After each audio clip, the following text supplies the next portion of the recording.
जरूरी सूचना है आप सभी स्टूडेंट्स के लिए। स्टडी फॉर सिविल सर्विसेज का Android app Google play store में आ चुका है, उसको प्लीज तुरंत इंस्टॉल कर लीजिए। और अगर आप स्टडी फॉर सिविल सर्विसेज के सिर्फ ऐप से कोई भी कोर्स, कोई भी पीडीएफ परचेज करते हैं तो उसमें अप्लाई कूपन, अगर आप ज्ञान सर जो है आप उसमें अप्लाई करते हैं, ये कूपन कोड है, तो उसमें 20% फीस तुरंत माफ हो जाएगी। मतलब 20% डिस्काउंट तुरंत उसमें लग जाएगा। ज्ञान सर लिखना है, नॉर्मली ज्ञान सर स्मॉल लेटर में है सब कुछ, कोई स्पेस नहीं, कोई कॉलम नहीं, सिर्फ ज्ञान सर GYANSIR। इस तरह से अगर कूपन कोड लगाते हैं आप ऐप में बाई करने से पहले, जो अप्लाई कूपन वाले में आता है, तो 20% का डिस्काउंट तुरंत मिलेगा। वीडियो देखिए। तो दोस्तों पिछली वीडियो में मैंने आपको ब्रिटिशर्स वाला, अंग्रेजों वाला जो टॉपिक है वो स्टार्ट किया था और बताया था वो इस देश में, भारत में आए व्यापार करने, ठीक है। और धीमे धीमे जब वो व्यापार कर रहे थे, उन्होंने एरिया जो है वो भी कब्जाना चालू कर दिया। जैसे शुरू में 1797 में सिर्फ इतना एरिया था, फिर येलो वाला एरिया देखोगे और बढ़ गया 1840 में, फिर 1857 में आप देखो जो येलो एरिया है काफी फैल गया हमारे भारत देश में। तो कैसे अंग्रेजों ने आपका टेरिटरी जो था, क्षेत्र कब्जाना चालू किया, तो ये मैंने आपको पिछली वीडियो में बताया था। अब देखो क्लासेस जो है आपकी वो डेली आएंगी मॉडर्न हिस्ट्री की, तो क्लास जो है डेली फॉलो करिएगा, चैनल को फॉलो करिएगा और जितना भी फैक्ट होगा, कंसेप्ट होगा, वो मैं सब आपको अच्छे से समझाऊंगा। आज हम लोग को बात करनी है एक 1609 का चार्टर एक्ट है, ठीक है। 1609 का एक चार्टर एक्ट आया है, उसके बारे में भैया देखो हम लोग बात करेंगे। अब देखो इंपॉर्टेंट है ये, आपको ऐसे कहीं पर भी नहीं मिलेगा, लेकिन काफी इंपॉर्टेंट है एग्जाम के लिए, ठीक है। तो देखो सबसे पहले ये समझो कि जो ईस्ट इंडिया कंपनी थी, अच्छा शुरू में उसका नाम ईस्ट इंडिया कंपनी नहीं था, वो मैंने आपको बताया था। उसको चार्टर किसने दिया था? महारानी एलिजाबेथ ने दिया था, ठीक है। तो सन 1603 में क्या होता है, महारानी एलिजाबेथ की भी भैया उनकी डेथ हो जाती है, मृत्यु हो जाती है। उसके बाद में भैया उत्तराधिकारी कौन बनता है? जेम्स प्रथम बनते हैं। कौन बनते हैं सक्सेसर? James one. ये चीज आपको ध्यान रखनी है, ठीक। इसके बाद में इनको जेम्स वन से भी कंपनी को क्या मिलता है? एक चार्टर मिलता है, मतलब एक क्या कहते हैं, बहुत सारी फैसिलिटीज, बहुत सारे विशेषाधिकार मिल जाते हैं, ठीक है। 1609 में कंपनी ने जेम्स प्रथम से नवीन व्यापारिक चार्टर प्राप्त कर लिया। इस चार्टर द्वारा कंपनी के विशेषाधिकारों को शाश्वत बना दिया गया। मतलब आप ये समझो, पहले जो थी कंपनी को भैया आपके आपके क्या कहते हैं, विशेषाधिकार मिल रखा था, लेकिन कुछ समय के लिए मिल रखा था। जेम्स वन ने जो आपका चार्टर रिलीज किया ना, ये चीज समझो, जेम्स वन ने जो चार्टर रिलीज किया, उससे भैया कंपनी को जो विशेषाधिकार थे, जो प्रिविलेजेस थे, वो परपेचुअल मिल गए। मतलब वो हमेशा के लिए, मतलब कभी खत्म नहीं होंगे, जब तक हम बंद नहीं करेंगे ना, अब वो चलते रहेंगे। तो आप समझो बहुत बड़ी जो है कंपनी को ये इससे क्या है, फैसिलिटी मिली। उसके बाद में क्या है, फिर हम बात करेंगे कंपनी के मुनाफे के बारे में। देखो जो पॉइंट इंपॉर्टेंट नहीं है उसको मैं डिस्कस नहीं करूंगा, जितनी भी इंपॉर्टेंट चीज है जहां से क्वेश्चन आ सकता है सिर्फ वही देखेंगे। अब देखो ये भी क्वेश्चन आता है कि कंपनी का प्रॉफिट कितना था। भैया कोई भी जो व्यापार करने आएगा उसका मेन एम क्या है, उद्देश्य क्या है, कि प्रॉफिट कमाना है, ठीक है। तो देखो 1601 से लेके 1612 तक कंपनी का जो मुनाफा रहा है ना, वो 20% रहा है प्रति वर्ष। 20% आप बहुत रहता है। अब ये समझो, अगर आपने कहीं पे 1 करोड़ रुपए लगाया और 20% का कितना मतलब हो गया, 20 लाख रुपए, ठीक। और 1612 में तो भैया इन्होंने हदें पार कर दी, कितना प्रॉफिट कमा लिया।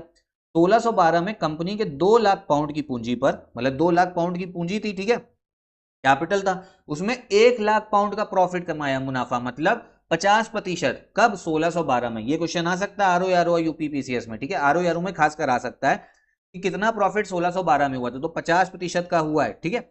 और पूरी जो 17th आपकी शताब्दी थी, मुनाफे की दर मतलब इनकी जो है काफी ज्यादा रही। उसके बाद में क्या होता है भैया, हमेशा थोड़ा ना मुनाफा कमा पाओगे, कभी ना कुछ चीज होंगी। बाकी कंपनी, इंग्लैंड में क्या था, जो बाकी कंपनी थी वो भी तो देख रही थी कि तुम कितना प्रॉफिट कमा रहे हो, ठीक है, ये यूके में। तो बाकी कंपनियों ने भी बोला कि हमको भी भैया हिस्सेदारी चाहिए व्यापार में, हमको भी प्रॉफिट करना है। बात भी सही थी उनकी, ठीक। तो उसके बारे में बात अब करेंगे। तो 1688 में अब क्या होता है, मतलब तब तक सारा काम जो है सही चलता रहा। इंग्लैंड में आपकी क्रांति हुई, मतलब रेवोल्यूशन हुआ, ठीक है।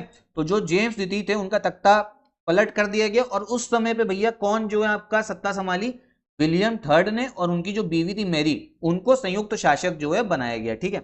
इसके बाद में इसी क्रांति से इंग्लैंड में जो संसद है, जो उनकी पार्लियामेंट है, उसकी सुप्रीमेसी जो है बनाई गई, सर्वोच्चता, ठीक। फिर क्या होता है आपका 1694 के हाउस ऑफ कॉमन्स, जैसे हमारे यहाँ राज्यसभा लोकसभा है ना, वैसे उनके यहाँ एक हाउस ऑफ कॉमन्स है और एक हाउस ऑफ लॉर्ड है। हाउस ऑफ कॉमन्स के प्रस्ताव के अंतर्गत 1698 में 2 नई कंपनियां कायम की गई, क्योंकि बाकी कंपनियां भी कही थी हमको भी भैया व्यापार करना है, सिर्फ ये कंपनी थोड़ा ना करेगी। इसमें एक कंपनी थी आपकी जनरल सोसाइटी और दूसरी थी English company trading in the east. क्योंकि देखो सब कहाँ व्यापार करने आ रहे थे? ईस्टर्न हेमिस्फेयर में ही आ रहे थे व्यापार करने, पूर्वी हेमिस्फेयर में। तो एक कंपनी का नाम बना जनरल सोसाइटी और एक का नाम बना English company trading in the east. ठीक, तो इन दोनों कंपनियों ने, आपको समझना है, 1702 में पुरानी कंपनी से विलय का प्रस्ताव किया और 1708 में क्या हुआ, दोनों नई कंपनियों का भी मूल कंपनी में जो कंपनी शुरुआत में बनी थी, जो मैंने आपको कल बताया था, मतलब पिछली क्लास में बताया था कि एक कंपनी आपकी बनी थी, उसका नाम क्या था, governor and company of Merchants of London trading into east Indies. इसी जो मेन कंपनी थी, इसमें ये दो नई कंपनियां, जनरल सोसाइटी और English East India, English company trading in the East, इन दोनों को इसी में मिला लिया गया। ठीक है, ये चीज आपको पता होनी चाहिए। तो जब मिलाया गया फिर क्या हुआ, 1698 में जनरल सोसाइटी मिलाई गई और एक और English company trading in the east, ये कंपनी ये 1708 में मिली है। तो दोनों कंपनी, फिर से एक सेकंड रुकिए, जो जनरल सोसाइटी कंपनी है 1698 में और 1698 में एक और English company trading in the east, ये दोनों जो कंपनी थी आपकी, इस चीज को ध्यान रहे, 1708 में मिल गई। ठीक, और जो आपका नई कंपनी बनी उसका नाम क्या पड़ा, ये चीज इंपॉर्टेंट है, the United Company of Merchants of London trading into east Indies. तो ये जो कंपनी थी ये बन गई। ऐसे समझो, पहले एक कंपनी थी मेन, उसके बाद दो कंपनी और बनी, जनरल सोसाइटी और एक कंपनी, दोनों इसमें मिल गई, और जो नया कंपनी बनी ना, उसका नाम क्या पड़ गया, उसका नाम पड़ गया आपका the United Company of Merchants of London trading into east Indies. ठीक है, ये चीज ध्यान रखना, इंग्लिश में भी देख लीजिए क्या नाम पड़ा, the United Company of Merchants of London trading to East Indies. और उसके बाद में ये जो कंपनी थी, इसका नाम ये 1833 तक रहा, और 1833 में इस कंपनी का नाम छोटा करके इसको बोला गया ईस्ट इंडिया कंपनी। ठीक है, तब बोला गया। ये काफी डिटेल वाला टॉपिक था, क्वेश्चन नामकरण को लेके कि ईस्ट इंडिया कंपनी का आपका नाम कैसे पड़ा, ये क्वेश्चन जो है आपका आता है। लेकिन होता क्या है, हम लोग क्या करते हैं, ईस्ट इंडिया कंपनी शुरू से ही बात करते हैं, वो कर भी सकते हो, लेकिन ये फैक्चुअल इंफॉर्मेशन है आपकी, ये इंपॉर्टेंट है, ये आपको आप समझो मेन बुक लिस्ट में भी नहीं मिलेगी, और इससे क्वेश्चन जो है आपको आरओ यूपी पीसीएस में पूछा ही जाता है। ठीक है, तो हम इसीलिए हम कहते हैं सिलेक्शन मटेरियल पढ़ लिया करिए, इससे आपको काफी फायदा होगा। तो मैं उम्मीद करता हूं आपको समझ में आया होगा 1609 का चार्टर। इसके बाद में हम देखेंगे कंपनी को कैसे जो है सक्सेस मिलती रही, सफलता मिली भारत में। फिर हम आगे क्या बात करेंगे, बंगाल में इनका शासन रहा। तो पूरी जो भैया आपका सीरीज है ना, बढ़िया होने वाली है, बस फॉलो करते रहना। जो भी इंपॉर्टेंट फैक्ट होगा, जो कंसेप्ट होगा, वो मैं अच्छे से समझाऊंगा। अगर आप चाहते हैं कि मैं इंग्लिश वाली स्लाइड ज्यादा रखूं, तो एक बार वो भी कमेंट बॉक्स में बताइएगा, या हिंदी वाली रखें तो बता दीजिएगा एक बार कमेंट बॉक्स में। ठीक है, बाकी एससीएस का हमारा पेड ग्रुप भी चल रहा है, यूपी पीसीएस आरओ का, उसको भी आप ज्वाइन कर सकते हो इन नंबर्स पे कॉल करके। और डेली देखो जो क्लास होगी, तो डेली फॉलो करते रहिएगा, वर्ल्ड ज्योग्राफी की भी क्लास आने वाली। यहीं पे वीडियो भी खत्म करते हैं। नमस्कार।